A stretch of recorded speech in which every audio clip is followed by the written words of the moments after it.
Jumat 11 November siang. Namun, penduduk setempat diminta untuk tetap bertahan di dalam rumah mereka. Pasalnya, militer Ukraina masih berupaya untuk mengusir orang Rusia yang masih tertinggal. Sementara itu, Kementerian Pertahanan Rusia melaporkan bahwa militernya sudah selesai memindahkan unitnya ke timur Sungai Dnipro pada Jumat pagi.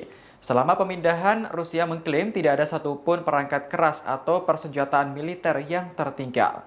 Rusia sebelumnya telah menjelaskan alasan menarik mundur pasukannya dari Kherson. Menurut Jenderal Angkatan Darat Rusia, Sergei Surovikin, pihaknya ingin menyelamatkan warga sipil dari serangan. Selain itu, penarikan pasukan juga bertujuan untuk mencegah meluasnya kerugian militer.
Terima kasih sudah nonton. Jangan lupa like, subscribe, dan share ya.